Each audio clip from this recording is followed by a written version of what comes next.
The doors to the Viridian Tea House are open once more. I bid you welcome. And happy Sunday. I don't know how your week went, but mine dealt with snow, about a foot. But I learned the delicate art of snow shoveling, which it's harder than it looks. So my body is still hating me for what I did. Anyway, so with the doors to the tea house being open once more, the tea that I have today is Messalina's Sensual Herbal Tonic. And if you can see it, the ingredients are peppermint, ginger, damiana, and rose hips. I initially made this with rose petals, but then I decided to switch it out for rose hips. Now, you get the ginger and the peppermint. Try not to sneeze. The reason why I created that is I love anything dealing with ancient Rome. And in fact, one of my all-time favorite series is I, Claudius with Derek Jacobi and a host of other incredible actors and actresses. In fact, you get to see Patrick Stewart with hair, which the first time I saw that, I freaked out because I'd never seen him with hair before. But one of the more interesting characters in the series was Messalina, the wife of Claudius. And even though she was supposedly devout and faithful to Claudius, she was a force to be reckoned with. And in fact, if I remember correctly, she did a contest with one of the higher prostitutes of ancient Rome who could be the longer lover. And I think she won. Anyway, Claudius found out about her indiscretions, and at one point she even married someone else, and she was abruptly executed. So, this is the brewed version of Messalina's Sensual Tonic in my Colorado mug. Let's see.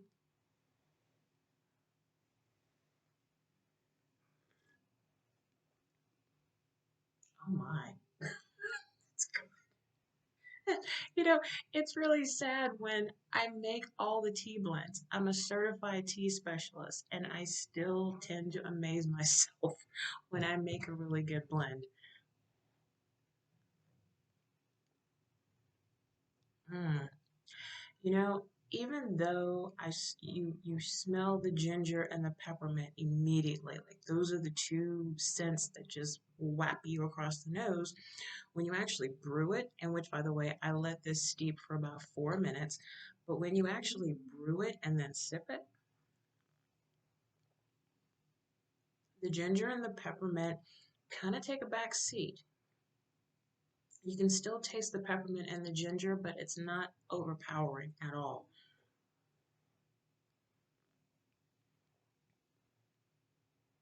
This would go well with some honey, or like I do, I don't add anything to it, and it's actually naturally sweet thanks to the rose hips. So, Messalina's Sensual Blend very much cups up.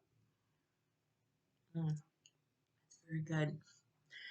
So, I was supposed to do a conversation with the Kundalini witch, but scheduling problems and snafus and all this kind of stuff. So, instead, I was going to do an adult tea time story time. And I'm going to read one of my stories in the ProSe Productions anthology called Asian Pulp. This followed the Black Pulp series. I think the first book had an introduction by Walter Mosley. The second one, I can't remember who did the introduction, but this one is the same idea, except you have characters of Asian descent rather than African or African American descent. So my story, which is called The Master of Tea, is a part of this anthology.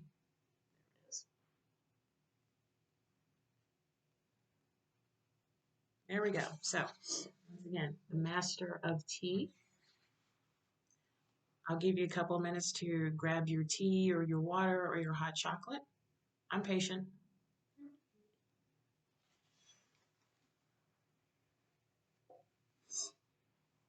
Okay, you ready? All right, here we go.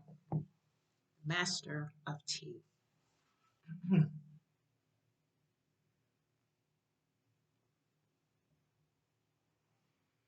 The hooded figure darted silently through the dark streets, hoping like hell that time was on its side. It needed to be, for all their sakes. The blurred form dashed along, making sure not to step in any of the large puddles on the ground, for fear of breaking its stride or perhaps getting caught by a trap laid by one who wanted to get rich quickly through the pain of others. As it rounded a corner leading to a street lined with small houses, it stopped to sniff the air carefully, then reached for the bag slung on its back and felt for the contents inside. Yes, it was still there. The figure grinned, hidden by the low-hanging hood, and set off again toward its destination.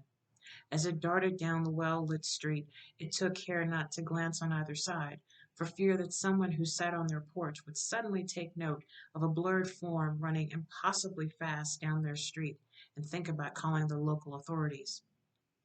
The figure took a left and found itself down a lonely and very dark alleyway. It stopped once more and sniffed the air, and this time the smell grew stronger.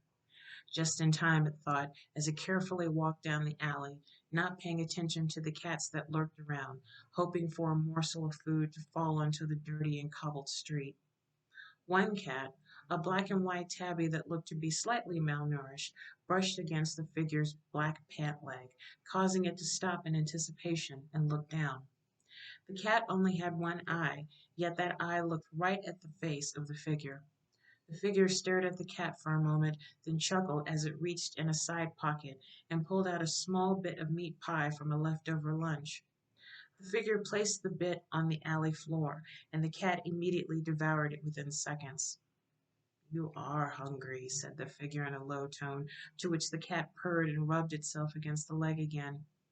As the figure bent down to pet the cat, a door at the end of the alley opened, spilling light in the darkness. The figure then stood up and walked calmly toward the pool of light, all traces of wanting to pet the cat gone from its memory. Just as it reached the opening, it removed the hood, revealing a man with a shock of long black hair, with one thick strand of white that fell lower than the rest of his hair, framing a face that was ruggedly handsome and yet cold at the same time. His smoky gray eyes narrowed cautiously as he took in his surroundings. There were several tables covered in faded pieces of fabric, with mismatched chairs all around. The dazzling light came from outside, proved to be dimmer inside as it came from a single light that hung in the center of the ceiling. People of various ages, races, and genders sat all around in groups or alone, each with their cup nestled close to them. These people used their cups to escape, forget, or even die, yet the man did not care for such things. He slowly made his way through the middle of the room, causing many an onlooker to gasp out loud at the figure. It's it's him, whispered one grizzled man to another. A woman dressed in a gaudy red silk dress that was too tight for her to breathe in narrowed her eyes, then took a long sip from her tattered cup. The man focused his eyes on the door in the back of the room. Just as he reached the door, he felt a hand on his shoulder. Damn, he thought as he slowly turned around. Not now. Take a little break here. Wow, that's really good.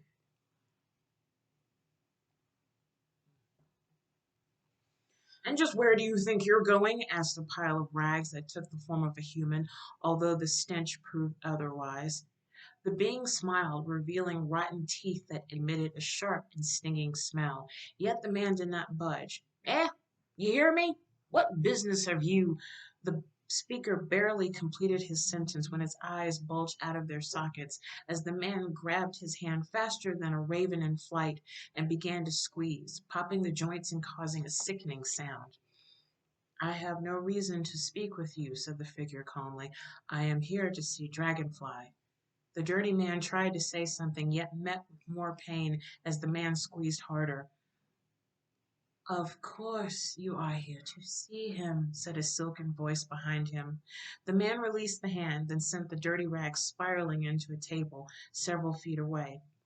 He turned around to face the source of the voice, not caring that the dirty rags man now held his broken hand in the crook of his other arm and whimpered loudly. "Please, come in. We have been expecting you." He stared into the face of a woman, or at least that's what he thought it was, leaning against the doorway that led to the office. The being wore a long purple silk dress that accentuated every curve on its body, and from what the man could tell, it was a nice body indeed. Long black hair draped over one eye, while the other one, in violet, stared blankly at the man. Deep purple lips curved themselves in a seductive smile that caused the man to glance away, if only for a moment. The smooth porcelain face was simple, and yet so smooth that it took all of his will not to reach out and touch its skin. Are you feeling well? Perhaps I could get you. No, I'm fine. Let's do this. The sensual creature smiled again as it placed a slender hand with long purple painted fingernails on the man's shoulder and led him into the office and closed the door behind them. Instantly, the smells from the first room were replaced with scents of lemon, cinnamon, and something else. He frowned for a moment, his instincts coming into play, then shifted his gaze to the center table, where a large man dressed in a loosely fitting red robe sat. The eerily beautiful figure in purple walked over to the man and placed its hands on the man's shoulder, then whispered into his ear.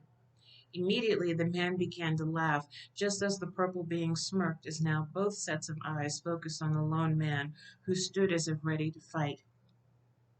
Please, please, have a seat, Jinyo. We are not enemies, correct? Jinyo bowed low before Dragonfly, yet kept his thoughts in check. Although he had worked with the large man for years, he still kept his guard up and always knew that Dragonfly was heavily armed and could do away with anyone with just a snap of his fingers. Jinyo walked over to the table and sat down directly across from him, noticing that the single light in the room was directly over Dragonfly. Coincidence, he thought, then snapped to attention as the purple figure waved a hand in his direction and said in a low, sultry voice, Jinyo, what do you have for us today? It has been quite some time since we last saw you. I am sorry, but have we met before? I do not remember you. The purple dressed beauty smirked again, then tapped a purple fingernail against his cheek. It almost looked hurt. Jinyo, surely you remember me. I am Silver Needle. Suddenly, memories came flashing back to Jinyo, and soon the image of a young man dressed in rags that barely covered the sores on his skin came rushing back. Jinyo sucked in a breath, unable to believe who or what he had become. The last time he saw Silver Needle was over 5 years ago. He was merely an adolescent, a scrawny man, and yet Jinyo looked at the figure that stood behind Dragonfly and sighed, then rubbed a callous hand over his face. It had been a long time.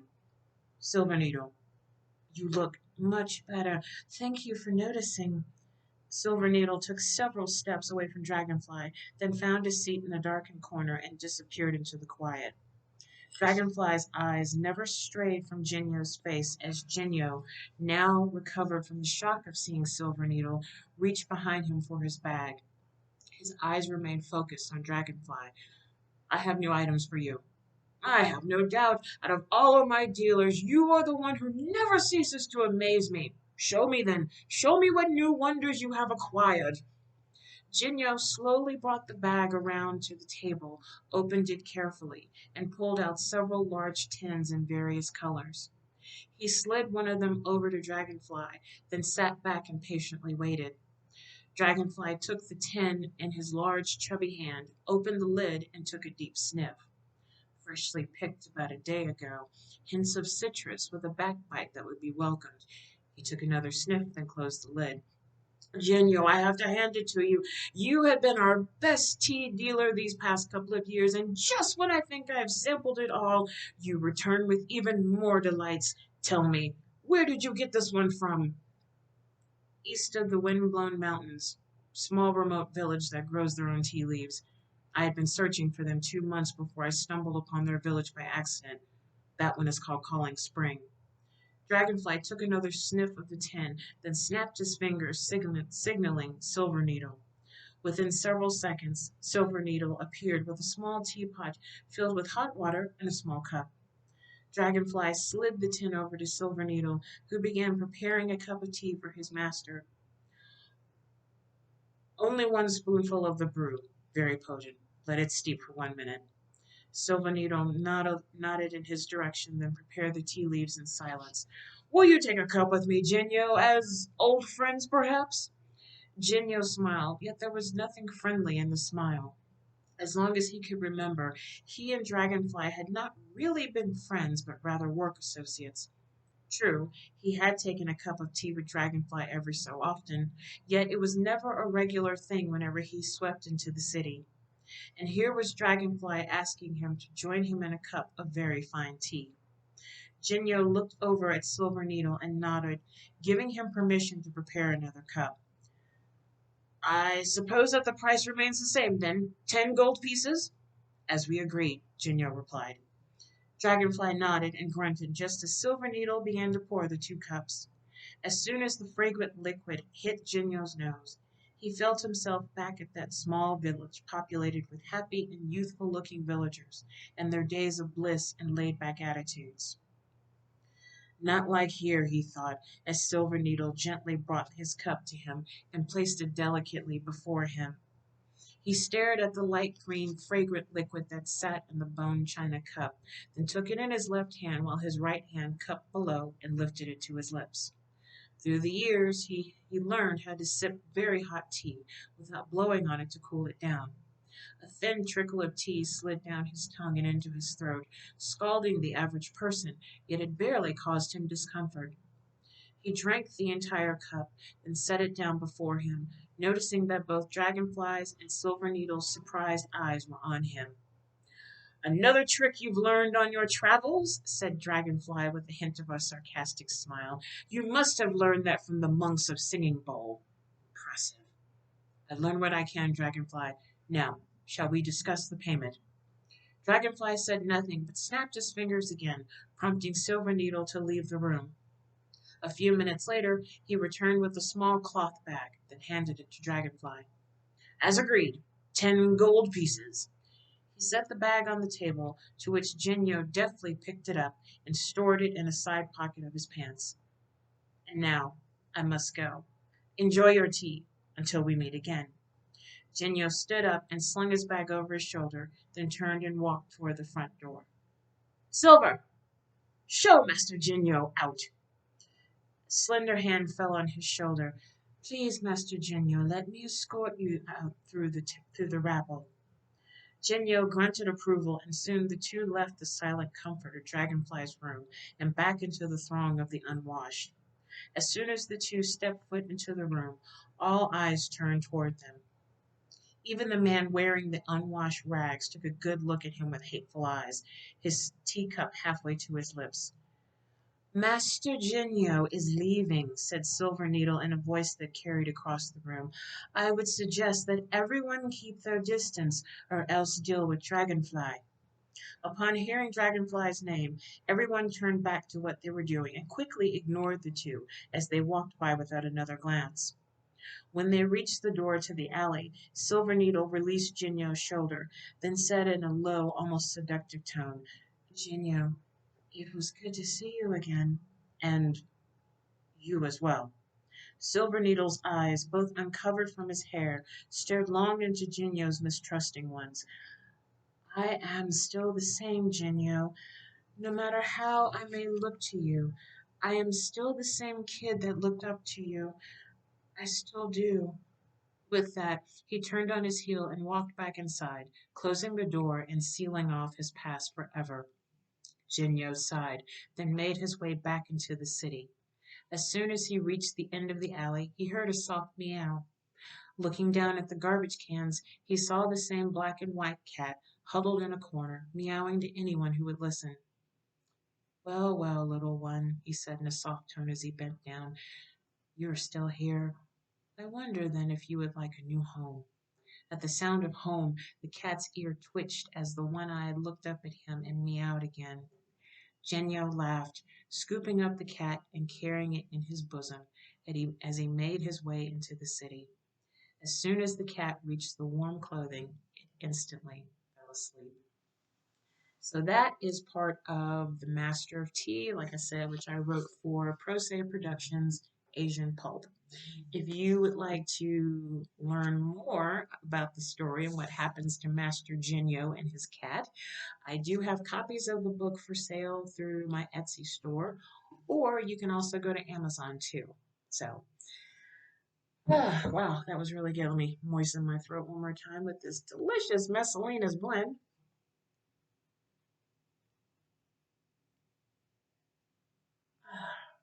That's very good.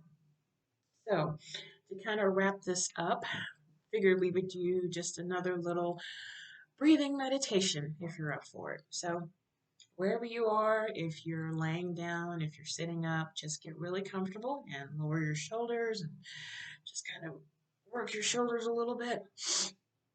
And then close your eyes and then take a deep breath in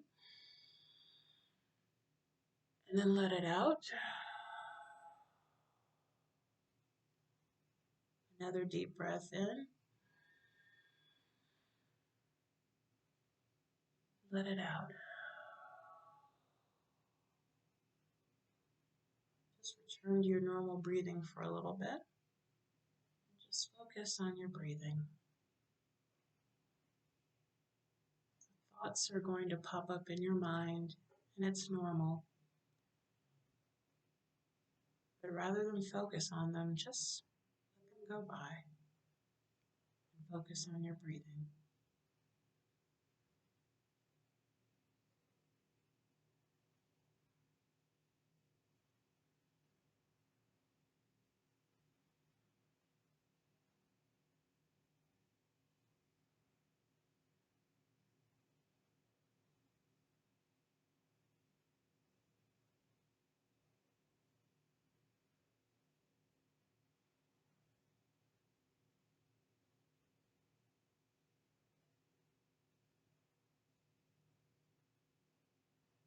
All right, just take another deep breath in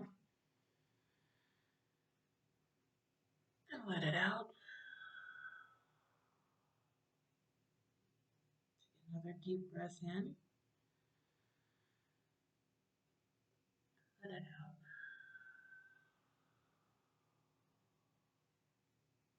Slowly open your eyes. And for the record, I have been meditating for several years. I am not a teacher. I am not a master. Sometimes it's just really good to take a break and just focus on your breathing for a while. So if anyone's worried about that, just making that stipulation.